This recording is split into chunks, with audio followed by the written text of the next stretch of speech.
Half കൊടുക്കുക കേട്ടോ. ഈ രീതിയിൽ ചെയ്താൽ മതി. അപ്പൊ ഈ 2 ലൈൻസ് നമ്മൾ പഠിച്ചു. ഇനി നമുക്ക് വരുന്നത് എന്താണ്? സ്ലാൻഡിങ് ലൈൻസ് വരുന്നുണ്ട്. സ്ലാൻഡിങ് ലൈൻസ് കാണിക്കാം.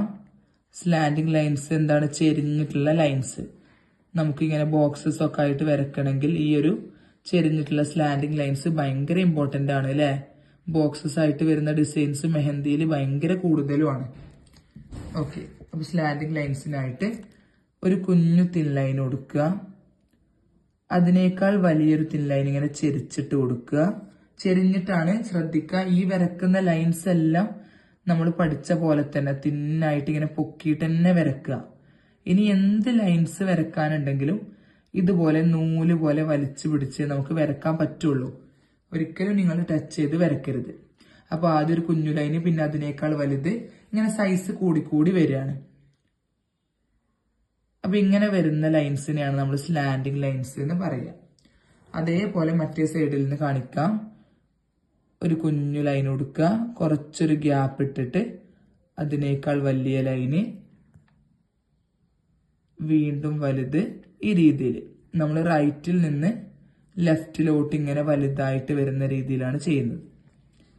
നേരത്തെ ലെഫ്റ്റിൽ നിന്ന് ചെറുതാക്കി റൈറ്റിലോട്ട് വലുതാക്കുന്ന മോഡലും ചെയ്തു. കണ്ടോ? രണ്ടും തമ്മിലുള്ള ഡിഫറൻസ് കണ്ടില്ലേ? ഇങ്ങനെയാണ് നമ്മൾ സ്ലാൻഡിങ് ലൈൻസ് ചെയ്യുക കേട്ടോ. ഇനി നമുക്ക് ലൈൻസിൽ വരുന്ന ഒരു ഇമ്പോർട്ടന്റ് ആയിട്ടുള്ള ലൈനാണ് കേർവ്ഡ് ലൈൻസ്. ശ്രദ്ധിച്ചോളൂ, കേർവ്ഡ് ലൈൻസ്.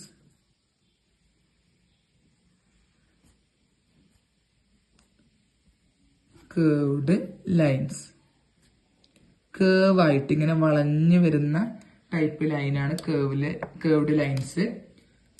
ജസ്റ്റ് സ്റ്റാർട്ട് ചെയ്യുക, മെല്ലെ ഇങ്ങനെ ഒരു യു പോലെ കൊണ്ടുവരിക, ഇങ്ങനെ ഇറക്കി കൊടുക്കുക.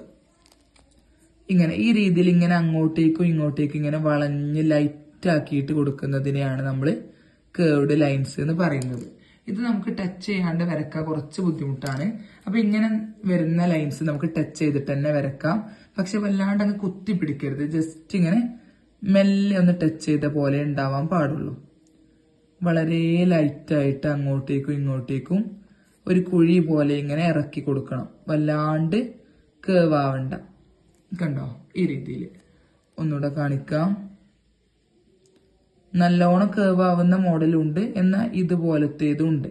ഇങ്ങനത്തേതാണ് കൂടുതലും മെഹന്തിയിൽ യൂസ് ചെയ്ത് കണ്ടിട്ടുള്ളത്. വളരെ ലൈറ്റ് ആക്കിയിട്ട് ചെയ്താൽ മതി. അപ്പൊ ഇതാണ് നമുക്ക് ലൈൻസിൽ വരുന്ന 4th one, curved lines. Okay, അപ്പൊ ഇതുപോലെ ബേസിക് എലമെന്റ്സിൽ നമുക്ക് ഫസ്റ്റ് വരുന്നതാണ് ലൈൻസ്. അതിൽ തന്നെ മെയിൻ ആയിട്ട് വരുന്നത് തിൻ ലൈന്. തിൻ ലൈന് ഞാൻ ഒന്നുകൂടെ കാണിക്കാം. ജസ്റ്റ് സ്റ്റാർട്ട് ചെയ്യുക, ലൈറ്റ് ആക്കിയിട്ട് നൂല് പോലെ വലിച്ചെടുക്കുക, ഒരേ പ്രഷറിൽ കൊണ്ടുപോയി മെല്ലെ അങ്ങ് നിർത്തുക. ജസ്റ്റ് ടച്ച് ചെയ്യുക, നൂല് പോലെ വലിച്ചു കൊണ്ടുവരിക, ഇങ്ങനെ ലാസ്റ്റിലോട്ട് ഇങ്ങനെ മെല്ലെ അങ്ങ് സ്റ്റോപ്പ് ചെയ്യുക. ഓക്കെ, ലൈൻസിൽ thin line, thick line, slanting lines, curved lines വളരെ ഇമ്പോർട്ടന്റ് ആയിട്ടുള്ള ലൈൻസ് ആണ്. നല്ല പോലെ പ്രാക്ടീസ് ചെയ്താലേ കിട്ടുള്ളൂ കേട്ടോ. ഫസ്റ്റ് ടൈം ഇങ്ങനെ ലൈന് വരക്കാൻ കുറച്ചൊരു ബുദ്ധിമുട്ടുണ്ടാവും. പക്ഷെ ചെയ്ത് ചെയ്ത് പിന്നെ നമുക്ക് ഇതുപോലെ ചെയ്യാൻ പറ്റുള്ളൂ.